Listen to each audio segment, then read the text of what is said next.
What's up, you guys? Welcome back to the channel. Today we have quite a long video for you guys, so we're not going to have a real big intro, but today we're going to show you guys how to do a 120k timing kit with the engine in car on a Nissan 300ZX twin turbo. These things are really intimidating in stock form, which is exactly what this car is. A couple things have been messed with, but it's very, very original. So this is about as tough as it's going to get, unless you got a bunch of extra like electronics and stuff cramped in, like alarm systems. You're on your own there, but this is how to do it as factory as possible. Without further ado, let's get started. So first and foremost, we're actually going to remove each of our boost pipes here so we can get access down here. Don't worry, we're actually missing a couple things because I actually misplaced this intro and deleted the clip on accident, so I have to record it before I post the video today. I'm going to take an 8mm ratchet and loosen up all of your hose clamps. You're going to have 2 per hose, and you may have to just use a flathead instead. Now that we've got all 4 of our boost pipes off, we can start working on getting this radiator out.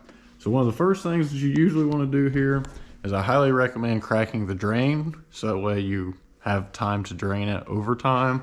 So we'll pretty much come down here to this little tube underneath the car. You see how it's kind of dropped down?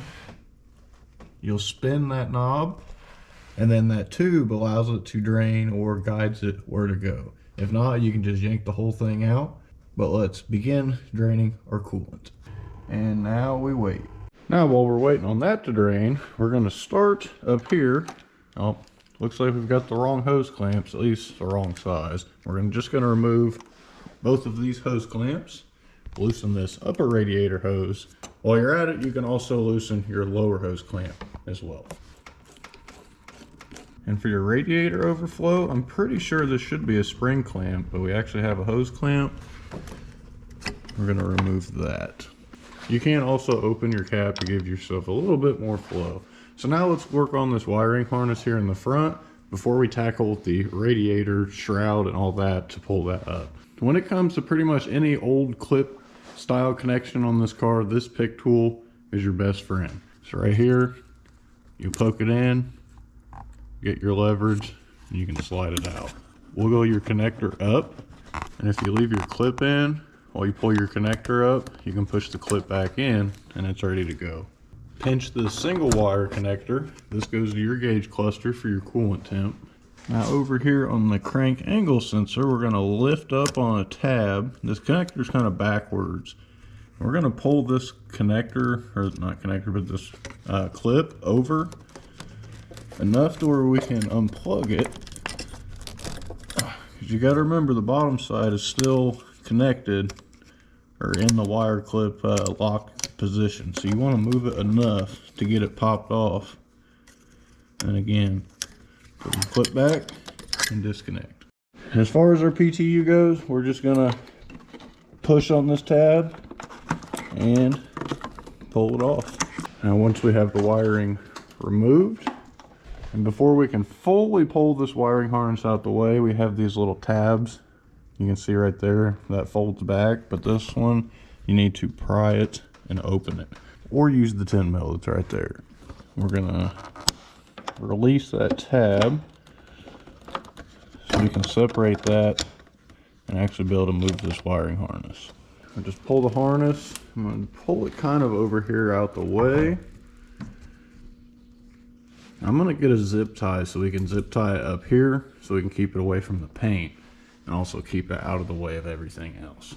We actually just kind of pried it out of the way for now, but whatever. Doesn't matter. Now we're going to go grab our 10mm and let's remove both of these radiator mounts. Had to go get me a new socket set, so my sockets are actually colored now. My tin is actually purple, I should say. Now this is an automatic car, so unfortunately we have a little bit more work to do before we can just yank the radiator out. So we have to go down there, we have to loosen the lines up, and we have to cap them or pinch them and keep them from draining everywhere. So I think we figured out that our power steering lines are these 2 little lines over here on the side with the 8mm hex head right there. But as you can see, we're actually missing the bolt for the fan shroud. And if you kind of look over here, we're missing the bolt back there as well. So that tells me we're going to remove the fan shroud next, because that's going to give us the access to those power steering lines. Usually on a manual car, I like to pull it all as one unit. So I just keep it all as one big assembly and I don't have to mess with it all. The bottom side of the radiator here, we've got one screw and another screw. So we're going to remove both of those, and it'll allow us to pull the radiator shroud off. But we have to pop this lower piece off right here. So pretty much the lower shroud just like slides up into place, and you just gotta pull down on it to get it out. And it's super easy. Our lower radiator shroud is out. Obviously the problem is actually having room to get it out. This right here hugs the top of the radiator. We're gonna have to pull this hose off first. I completely forgot, because that ear, you can get it out, but we're not gonna risk it, just being 30-year-old plastic. So let's just twist this hose off. So we gave it the little flipperoo there, where actually turns out there is a screw down here that we did not see. So it's a good thing that we took that hose off and we didn't force it and break that tab. Final screws out. Now we should be able to just kind of wiggle this thing. Now this is why you have that separate piece at the bottom that can be removed, so you can actually just pull this out the top. Now we can get a better look at our transmission lines. And it looks like we actually have 10 mils instead of 8 mils like I thought. Thankfully this wasn't as messy as we thought, because it's not all just filled to the max like your coolant is. It just flows in here as it flows through the system. So now we're pretty much just going to try to grab the radiator, tilt it, and pull it out so we can pull that lower hose and get it around. Dun-dun! And we managed to get the radiator out. So like I said, or was trying to say before the GoPro dies, we rotate it to get the bottom, because you got that little like elbow on the bottom right here. We rotate the radiator and twist it up and pull it out, so that way we can get it all out in one piece. And now we're going to remove our fan. Now to remove our fan, we have 4 10mm nuts. But once you pull all 4 of the nuts off, you can just wiggle your fan and remove it. Now that we officially have everything exposed, I want to check part numbers on all of my belts, since I have all of the same Gates belts right here, just to make sure that everything's going to be a direct fit. And then I'm just going to chop the old ones off. If they're getting replaced, there's no reason in keeping them whatsoever. Hey, that's the easy way to do it. Now that we're ready to remove these coolant pipes here, it's actually going to be easier to show you over here on this motor how it's set up. So that bottom pipe, you're going to have 2 12mm nuts with washers. Then you're going to have on these 4 bolt spots here, you're basically going to have an Allen head bolt in those 4 other places. It should be a 6mm. Then you have 2 hose clamps here on the top that you need to pull back. I also like to pop the bottom one loose first, and it just keeps you a little drier from it constantly dripping right here. So just another little tip.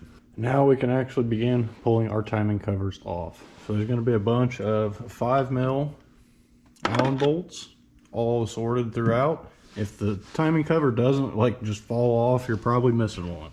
Like there's 1 2 3 4 5 over here, 1 2 3 4 5. But you also have some little 8mm down on the bottom, and like right here and here and over here on the side.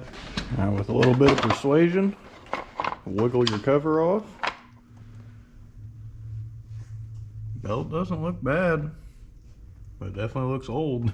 The same goes to this side. I know you guys aren't going to be able to tell, but it's honestly been 2 weeks since that last clip we just made. I pinched a nerve in my back on top of being sick, and it just compounded me and beat me down these past 2 weeks, and I've just been stuck in bed. So we're back out here now, and we're ready to tackle this thing. And I think we're on to the crank bolt now. So since this is an automatic car, we can't put it in 5th gear and pull the e-brake, chalk the tires, and just put it or loosen the bolt. Since this is an auto, the transmission is separate from the engine. So the engine will still spin over, but it's in park and the wheels won't move. So 2 things we can do here. You buy a tool for the crank pulley that you put the 2 bolts into, and while you crack the crank bolt loose with a breaker bar, you hold that to you know, keep the engine from turning over. There's also a method that you can put a breaker bar on it and let it wedge against your frame rail, and you can bump the starter and it'll loosen the bolt. You just gotta have the right orientation. I'm not willing to do all that because this is a nice car and I'm not playing around with this thing. Third option, sorry, there's 3 options. Impact, and well, that's what we're gonna use. When we put it all back together, we'll be able to torque it down. There's a couple ways we can do it. Since we don't have the little Milwaukee impact, we actually have to use this little swivel setup to get access down here. Got it on loosen. Ooh, and we got it. Nice. Yep, just enough torque to bust it loose. So we're gonna spin this out, probably all but like 3 or 4 turns on the crank, and now we're gonna go get a steering wheel puller 3-bolt type pulley to pull this pulley off. Man, I'm so upset. I just found out that my pulley puller is actually in Gabby's car. I took it with me when I went back to start pulling parts. Looks like I screwed myself. Dang it. Yeah, it's really just not wanting to budge at all. Looks like I'm gonna have to go grab it from the old lady. We'll be back. So we went and got our steering wheel puller. We've got it hooked up by the 2 bolts here, a couple washers on each puller side. You see it's like a crow's foot. We just use the ones on opposing sides. So now we've got it tight. We've got our 14 mil. We're gonna tighten this and hopefully pull this crank pulley off, because it's an automatic and it just wants to turn over. One way around this is you can put like a 10 mil socket back here onto the rear timing cover bolts, and you can use that to help you hold everything in place. Crank pulley is officially off. So let's remove our tool. Bam! Let's loosen up the crank bolt and remove it. Wiggle it back and forth. Maybe. Wow. Guess that's one way to do it. I'm glad I got my pans down there. Literally smashed the living crap out of my finger. Don't be like me. But crank pulley's off. Now we're going to go ahead and remove our lower timing cover. We'll pull it off first and then we'll show you where all the bolts are at. And just like that, the lower cover is removed. So here is the lower cover. On the driver's side, you've got one here, here, and here. And then on the passenger side, one by the water pump, another 2 on the side. We did just go ahead and clean all this stuff back up so it's ready to go right back in as soon as we're done. And it's actually a beautiful day out today. Got the garage door open, 50 degrees out, nice and sunny. Can't beat it, especially for the first day back. So now we got our crank bolt back in to where we can tighten it a little bit and then rotate it backwards to get us to top dead center. We're pretty much going to align this dimple and white mark with the dimple on the rear timing cover, and that goes with all 4 of our gears. We're just going to get them straight up and down here on the top. That's really all we're worried about. And once we get it there, we're going to remove our tensioner and our belt. Now that the engine is at top dead center, we're going to remove our timing tensioner by removing this 12 mil bolt, this 12 mil bolt, and then there's a 12 mil nut and a couple washers down here on the bottom side. We'll remove this one. The belt should flip. Or the tensioner, I guess. Same thing. Slide your tensioner off. Ooh, that freeze plug looks nice. And now we're just going to pull the belt off. Watch out, this side is rested at top dead center. You can move it back and forth. This side is rested. You have valves open at top dead center. So if you move any of these gears whatsoever, that's going to snap violently one way or the other. All I got to say is make sure your finger is not in between these. Especially if both of them decide to go, you're in trouble. I've seen people almost lose their fingers here. So please just be careful with these. You can always set them back. If they snap one way, you can twist it back. Just again, be careful and try to hold it in a way that you're not going to pinch yourself. Let's remove this old janky belt. Honestly, now we can probably pull our water pump. So there's going to be, I believe, 6 bolts, 7 if I'm mistaken, 12 mils around your water pump. And I recommend to leave one of them in, or maybe 2, and keep them out maybe 2 threads so your water pump doesn't come all the way off. So when you hit it with the mallet, it'll leak and it won't just start spraying everywhere. Because I promise that happens more often than not, and it's a nightmare to clean up. Go ahead and set the top two. See, when you do this, you can control the flow. Once you wait the timer, well, maybe not. I thought I waited the timer. Yeah, I did. Pull your water pump off. Since we're taking all these cam gears off, we're just going to go ahead and yank these idler pulleys. As we know, these are getting replaced regardless. Remove our 3 12 mils to our cast bracket so we can pop the cast off. Now, if you go to pry off your cam gear, be careful. Try to get right in the center of the cam gear instead of being on the ledge. Because if you're on this outer ledge, you'll likely bend it. And even if you do bend it, it's not a big deal. You just kind of got to fold it back. I think the dowel is getting all corroded and not wanting to come on. Wiggle it till it does. Ta-da! Now we're going to swap to our 11 mil. We're going to remove our exhaust cam gears. So this is the rested side, top dead center, without any spring pressure until you can work it off. We'll have to clean that up and lube that up a little bit before we put it back on. Let's grab us a 7 mil socket. Let's crack all of these loose for this VTC cover. Now, there's a spring back here. Sometimes people RTV these for some reason, and you may be like loosening it and it not be pushing away. Well, just beware, because when it does push away, that thing's gonna go flying. Like that. I even almost lost it right there.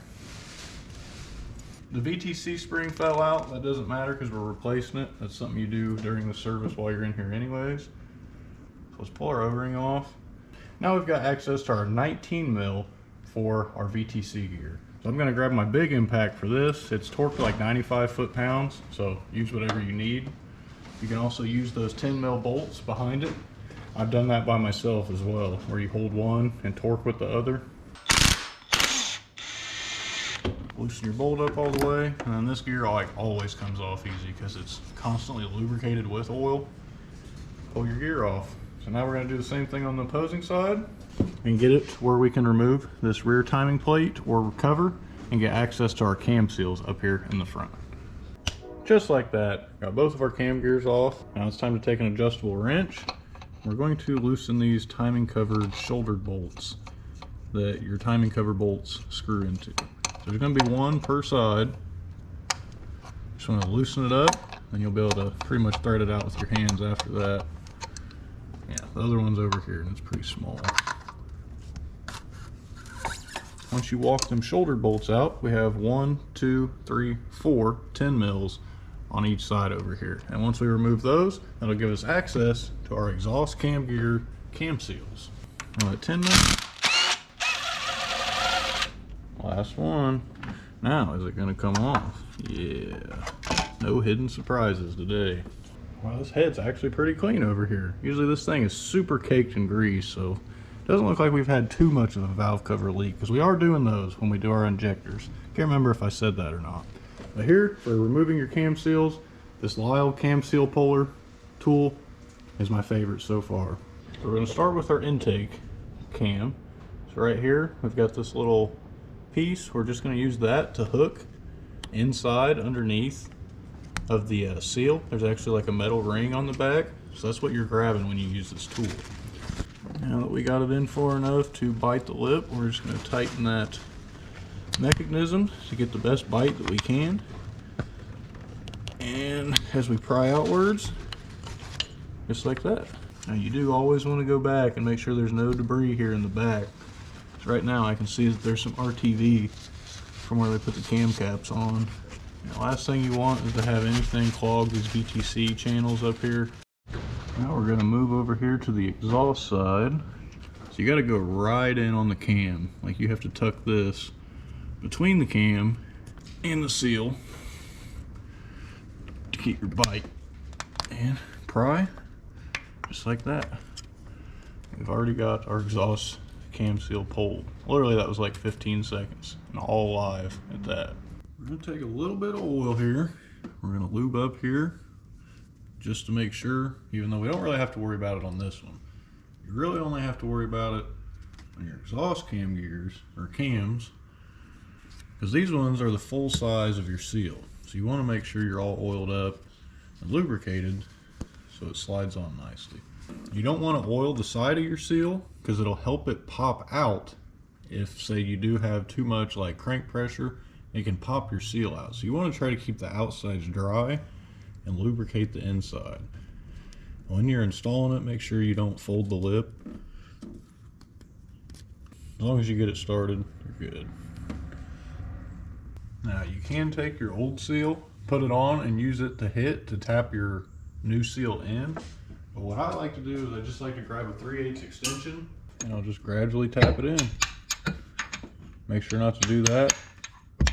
Lock it in so that way it doesn't just keep flipping on the opposing side. Keep going around the cam. Slowly walk that seal down as even as possible. Once we've got the seal completely even all the way around, we're all done with it. So we're going to do the same thing up here. It's our intake cam. So we're just going to kind of put our seal in roughly where it needs to go. Oh, I see a little bit of debris in there. I try to kind of wedge it in before I tap it so that way it won't pop out, hopefully.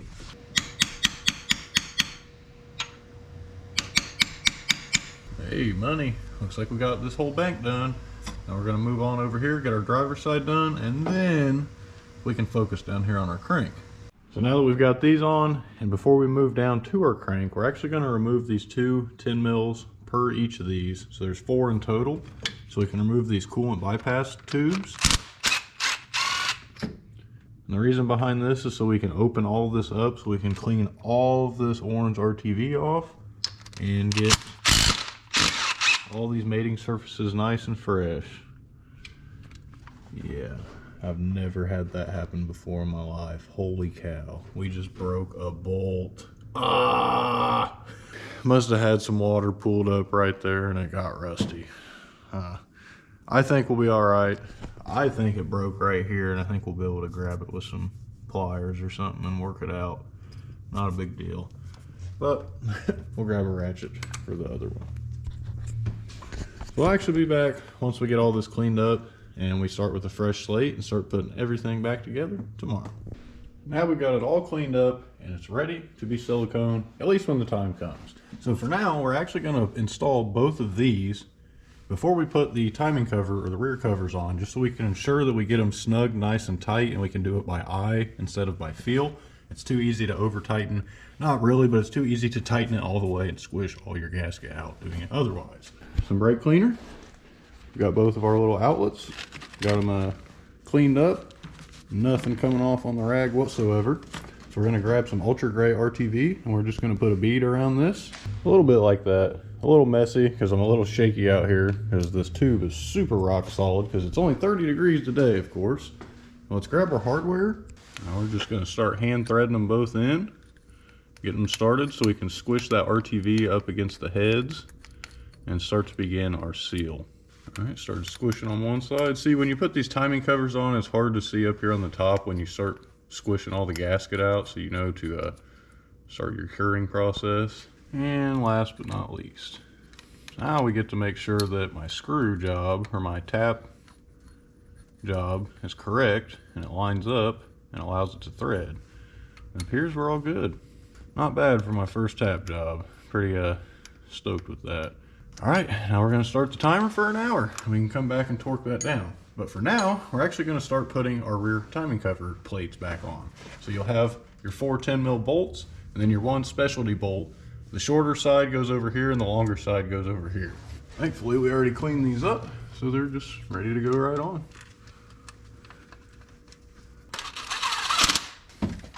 Last but not least, timing cover is fully secured, with the exception obviously of our lower pieces. Now we can start putting some timing components on to get them over with. Here's one of them. Got us a bearing, and your short idler bearing goes on top. Your longer idler bearing is the one that goes down here, down low, except we have a kit with brand new washers and nuts. And I've decided we're going to do the crank very last. It'll be the very last thing that we do, except the water pump. I want to have room without the water pump in here to be able to cut the crank gear, but I don't want to do any of that until I have everything up here, at least in its rough position. I'll go over the torque specs here on these once we start to put the belt and everything on, when we do the gears, and we just run over the torque specs for literally everything. And start with our driver's side. You have locating dowels on your cam gears, so there's only one way to put them on. Make sure you get that slot like fit before you tighten it down. If not, you can break that and cause all kinds of problems and potentially destroy your motor. A little bit like this one over here. Again, you want to check the back for your dowel spot and your timing mark.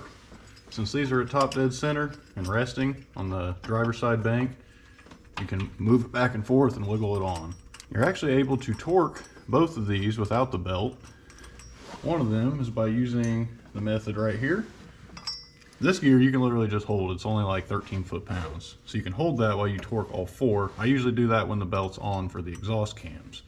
For the intake, you can put this through your cam sprocket just like this and put a 10 mil on top of your bolt, and as you hold that, you can torque it, loosen it, whatever.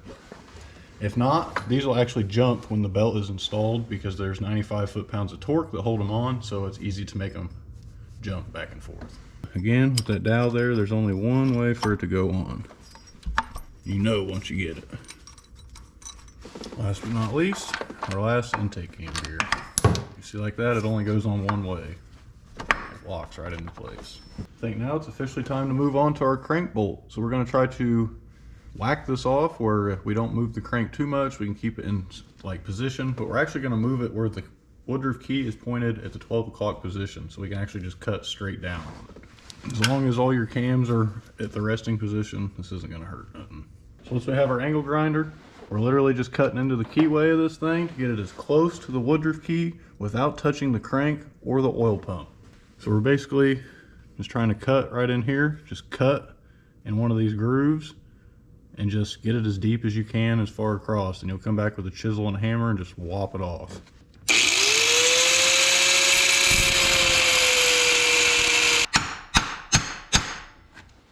Hopefully split it. I don't know, I feel some slack. I think it might be, yep, it's moving a little bit. Starting to remind me of what one of you guys just sent me in my DMs the other day. Now, since we are replacing the washers down here, we're just gonna kind of slowly pry here on the back side before we can fit like a slide hammer or something in, or we can fully remove this gear. For now, we're just gonna be slow and steady and careful, because the issue down here, you don't want to pry against your oil pump housing because you can crack it. Wow, there we stinking go. A solid 20 minutes later, never had one fight me that stinking badly, but we've officially got this thing off. Now we're just going to rotate that rear plate, and then we're going to pull it off the crank, hopefully. Yeah, there we go. Throw it in the garbage.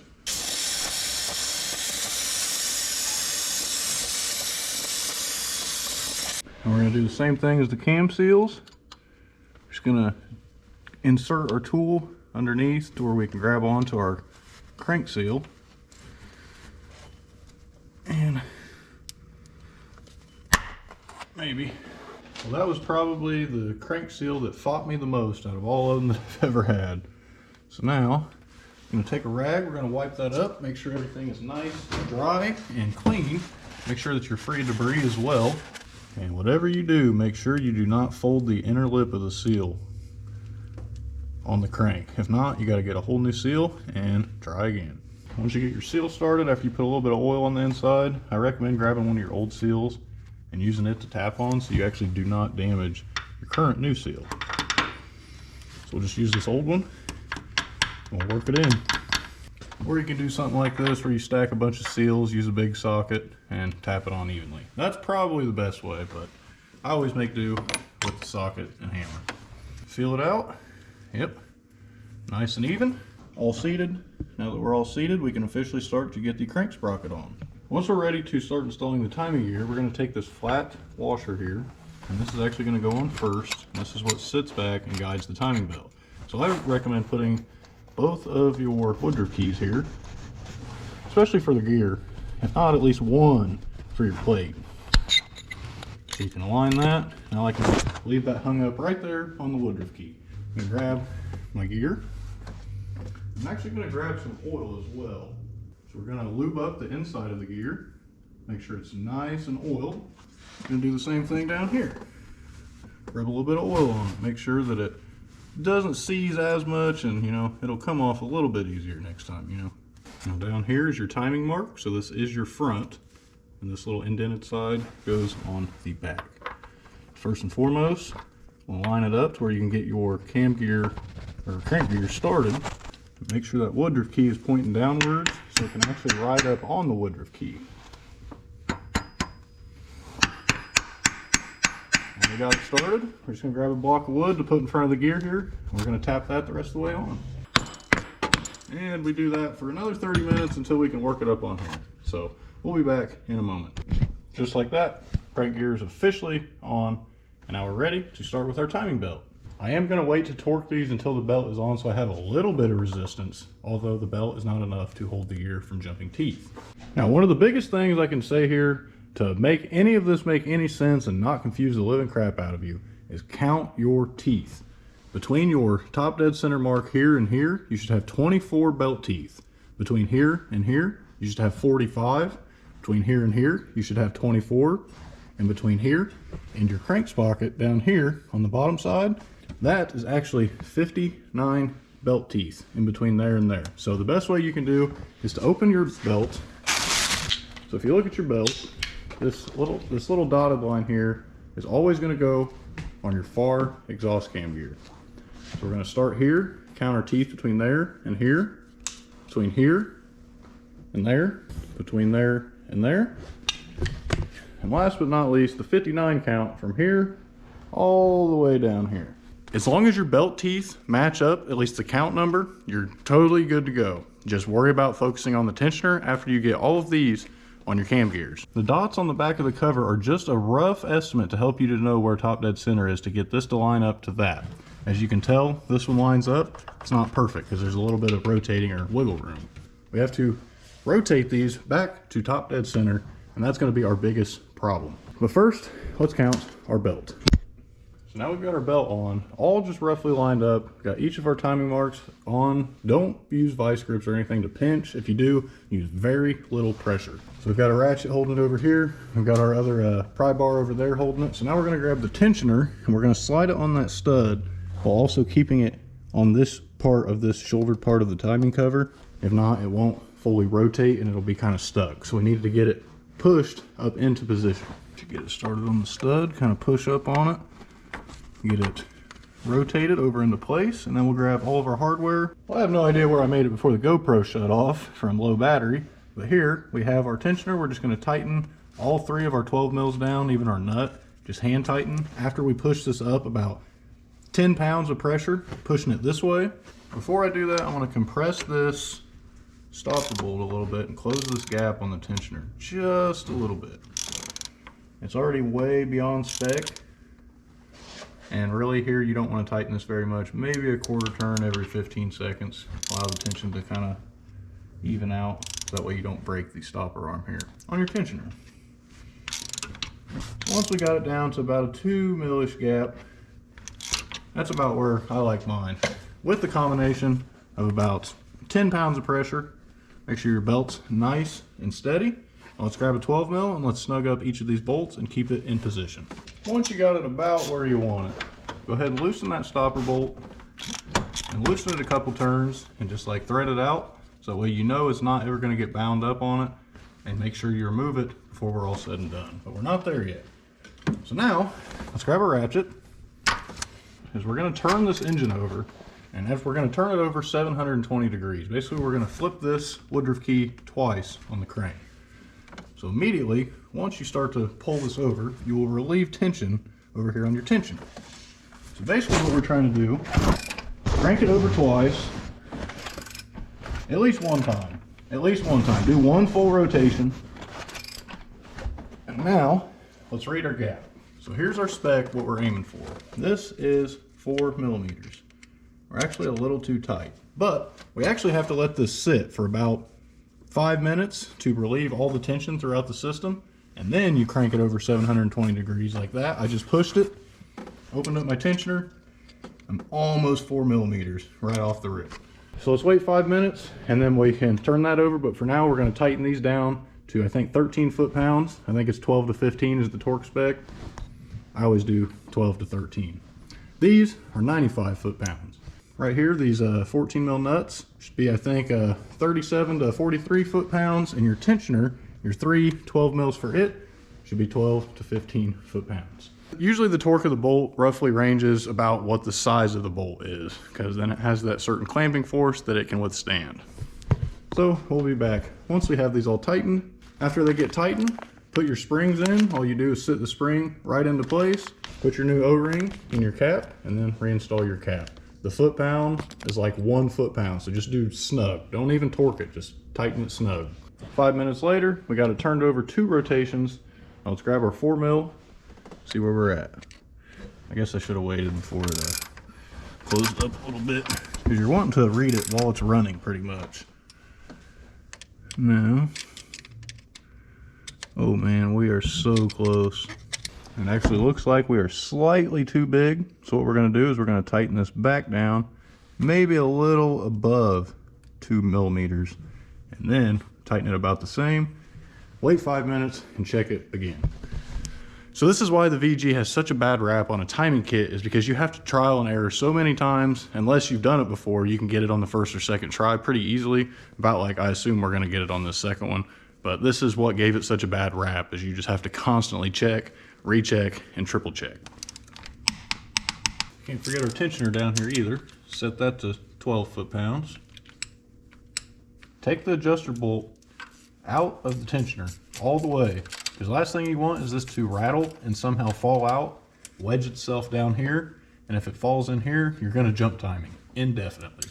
Now our next step, since we have cam gears torqued, this torqued, and torqued, replaced, all seals done, we're actually going to pull this out. We're going to prep a water pump so we can install our water pump, since it tucks right here behind the belt, and then we can start to put our lower cover on. Well, after an hour, that is. Take our ultra gray RTV, and we're going to put about a 4 millimeter glob or bead of RTV along this water pump. And we've got this cruddy nasty looking thing. Not my best job, but it's going to seal, I promise. So the strap for putting this in is to hold all your bolts, keep them from rubbing any sealant on anything, and just get it tucked back in here about where you want it. I'm going to tuck this in while keeping this socket up here so we can start the threads before we actually touch anything to the mating surface. I guess it helps a little to do it with your fingers first. Now we're just going to hand thread all these in. We're going to thread them hand tight until we see the RTV squishing here out the flange or mating surface. Hand tight is best. Now your shoulder bolt goes back here, because this is where your timing cover is going to bolt into. Snug as a bug in a rug. Alright, now we wait an hour, and then we come back and torque it down to 12 foot-pounds. And once we do that, we can officially start to be putting our lower cover on. So if you have a 94 to 96 or a late style engine where you do not have the same cam gears, so this is actually going to be flat instead of like rounded or beveled, just like that one down there on the back. So you're going to have a full timing cover that goes around all the way to the bottom. When you have that, at least your lower cover, you want a flat washer. When it's all open like this on the bottom, we'll use this here beveled washer. So we're going to put it outwards, and that's basically going to keep the belt on and centered. So since it's rounded, you'll put the rounded side inwards and the sharp side out, so the belt will constantly push on this and push it back centered. I think we're going to start putting our cam angle sensor on, since it's actually mounted below the timing cover. So this one, pretty simple, not too much to it. You do have a half moon in here that you want to look for, because it is keyed, and you want to look at the keyway on your crank so you can match both of those half moons.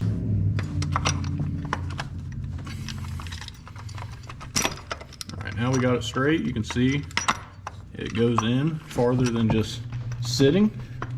So now we're going to tighten down each of these to 12 to 15 foot-pounds. We're going to mount our bracket.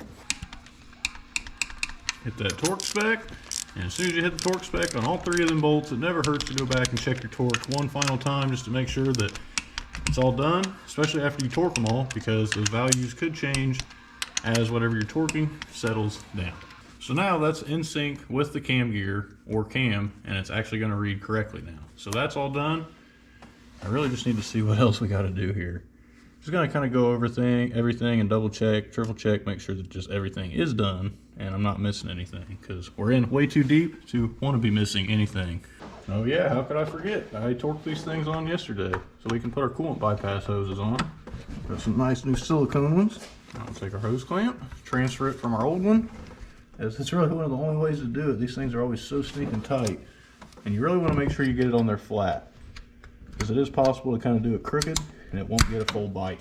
You also want to make sure these little flaps are out of the way of your coolant pipes that go straight in. If not, it'll get in the way and it'll slow you down when it comes to time to do this. I reckon we'll just clear out our last box and put this thermostat in.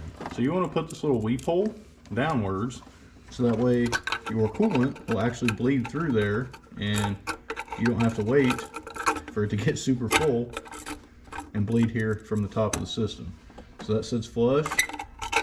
You can actually turn it where it sits flush downwards.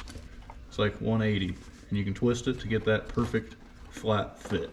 So the next morning, water pump is fully cured, all torqued. Now it's time that we can start to install our lower timing cover. Fortunately, I'm out of paint. Not only that, it's so cold that I couldn't like kind of respray this thing. It's kind of a bummer, but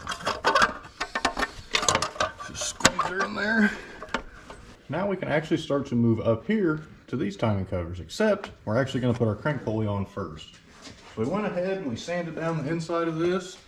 We're actually going to apply a little bit of oil on the inside of this crank pulley, just so we can try to prevent it from seizing up next time, or at least being a little stuck like it was. It should be able to feel the keyway. Yep. Sweet, that was easy enough. And we can take our 27mm crank bolt and reinstall. Now, one thing I recommend here, clean up all your mating surfaces while you can, while you actually have a little bit of room to do so, because it gets a little tight once you have your timing covers on. So I'm actually just going to get a little bit of brake cleaner on a rag, and I'm just going to wipe the surface off so I can verify that it's not, greasy. As you guys probably know, you have to put this side on first, because this little piece right here. So we're just going to get one bolt started. And now we can align the whole thing, and before we tighten anything down, we're going to hand tighten each of these. Alrighty, now that we have all of these Allens left to do, we're actually going to install this one and just do it all together and get it done. So I did forget to record it, but we did just start the car for like 1 second just to make sure nothing was rubbing and there was no funky noises or whines or squeals. We're all good to go. So now we're going to start on our alternator, AC, and power steering belts. So first and foremost, you're going to start with your alternator belt, and this one actually goes up to your fan, so you're going to have to install your water pump pulley, at least for right now, or you can just put your belt in the rough position and just let it hang until we get everything else done, like the fan, and then we can put the alternator on, or alternator belt. So for now, we'll just place this here, and that is the Gates belt for your alternator. Here's the belt that we're going to use for our AC. Now for this down here, you have a little adjuster. There's a 12mm on the bottom. At least it should be a 12. Sometimes it's a 14, depends. But you want to loosen this 12mm right here, so that way you can loosen this whole pulley. And that is what allows you to adjust down here with your adjuster.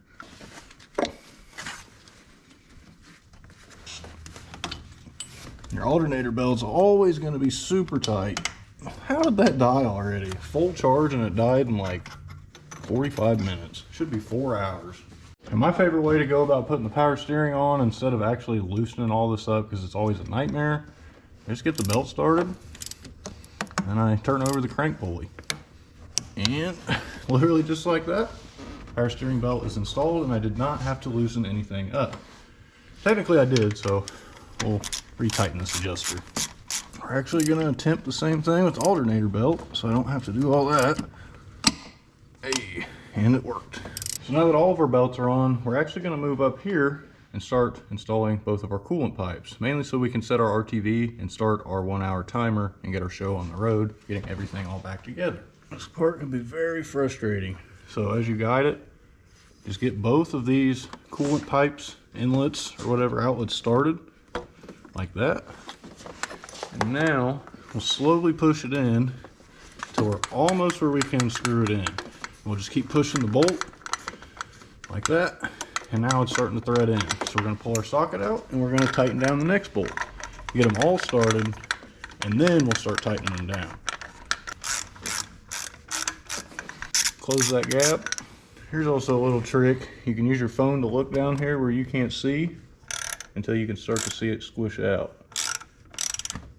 Now that that's nice and solid, we're going to go ahead and start our timer for an hour to let it cure. So here at 5:30, we'll torque that back up. But now, while it's in this position and it's close enough, I recommend you grab both of your little hose clamps and that you bring them up and get them into position. You want to make sure the ears on these spring clamps are clear and not going to get in the way of your thermostat pipe. Ta-da! Upper pipe is on. Now let's go silicone our lower one, and then we're going to use the studs here on the bottom to guide it. Start the first one, get it level, and then seat it. So let's put that on, and we'll be back for the next part. Now for the next part, we're going to start to work our wiring harness down into its correct position. Separate that a little bit. Get enough room that we can push it into place. Secured, and we're going to bring the wiring right back here behind the sensors. Well, after we connect them, that is. Last but not least, we have a couple of PTU stuff, or plugs. One and a two. Wiring's done. Honestly, the way it's looking right now, our next step is honestly to put the radiator in or to torque our crank bolt down. And we got to figure out how we're going to go about that. We really should have a second person to get that all secured, but I don't have a second person, unfortunately. So let's do a little bit of brainstorming and see what we can kind of come up with. It's been an hour, so now we're going to go back and we're going to torque all these to spec. And the spec would be 12 foot-pounds, about like your plenum bolts, and about every other 12 mil size bolt. And it never hurts to go back and torque it one final time just to get your final torque value. Now while you're in here, it's a great time, and I always recommend to replace your coolant temp sensor. We just soldered on this new connector here, but if you have a red, black, or any kind of plastic that's not blue, or Nissan at that, get a new sensor. All you're going to need here is a 19 mil socket.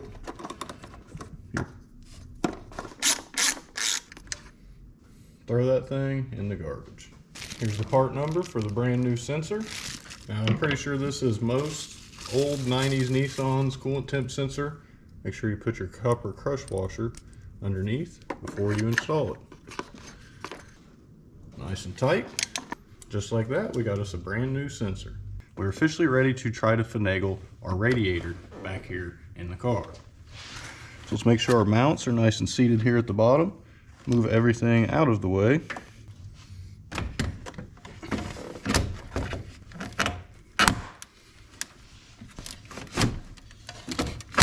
A little bit of finagling, we're able to drop it pretty much right in. It came out way easier than it went in too.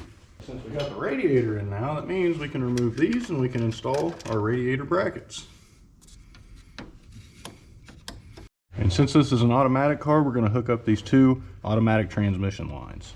And we can also take our radiator overflow hose and hook it up right here.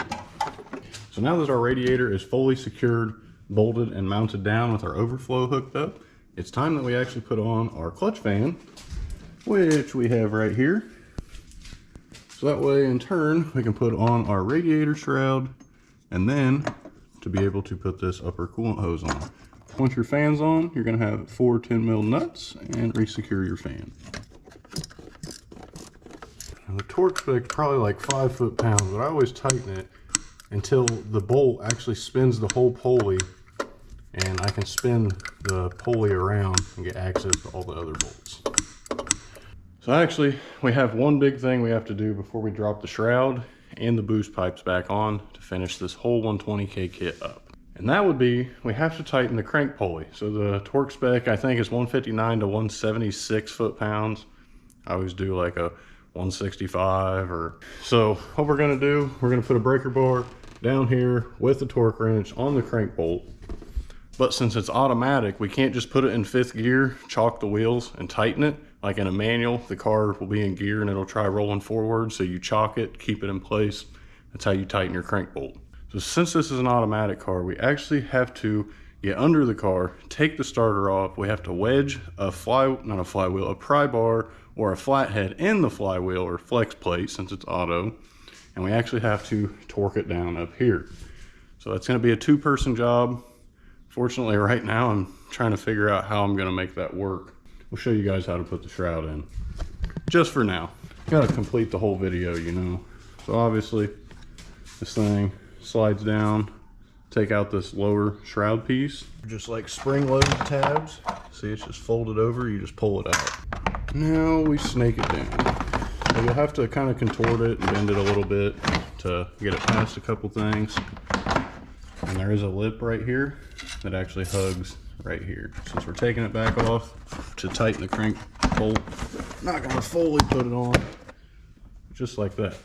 Now you have 1, 2 second screws right below there, as well as 3 and 4 here along the bottom. So those screw into the lower portion of your radiator. Sorry, I need a haircut bad. Then you take that lower shroud and you pop it into place and then secure the bottom right here. Then you can take that new coolant hose, if you got a new one, or your old one, put it into place. So then that will completely finish the radiator section. So when you do fill your radiator up and it goes to bleed it, you want to put the car as high in the air as possible in the front. You can try to make this the highest point in your system. So when you use a coolant bleeding funnel, that this is your highest point and all your air is going to rise right here. While the car's idling and stuff, just squeeze the hose every once in a while. Make sure you burp all that out.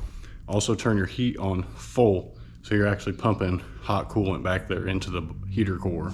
That leads us to the boost hoses. You got 4 of them.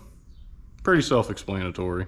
Here we've got us some nice factory rubber hoses. They're not the most pleasant thing to take off and put back on, but we're gonna make it happen. These things were a nightmare to get off. I'll admit they're going on a lot better than they came off. 1 boost hose on. Now we've got 1 and 2 and 3 over here to do. Ta-da! We've got all of our boost hoses on now. Yeah, we don't have all that stuff on. Told you guys about the hose, the burping process. I actually have to attempt a different method of getting this crank pulley torqued. I'm gonna have to try a belt wrap method. I'm having 0 luck. And the tool I think they make or would make to fix this thing to hold the crank pulley in place, they don't make it. So it's up to me to fabricate it and make something new. And that's pretty much how to do the 120K kits on your VG30 DETT in car. It's not that bad of a job to do. I was petrified to try these things on my first Z's back in the day, and I sold one of my best Z's because I was too intimidated to try the 120K kit on an NA. It's not that bad.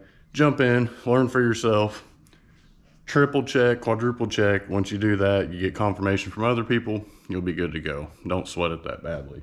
Thank you guys for watching. If you haven't already, don't forget to drop a like and subscribe down below. Stay tuned for more content and stay up to date on the channel. Thank you guys for watching. Sorry for the long video, but I know you guys are going to be able to figure it out after watching this tutorial. And until next time, peace.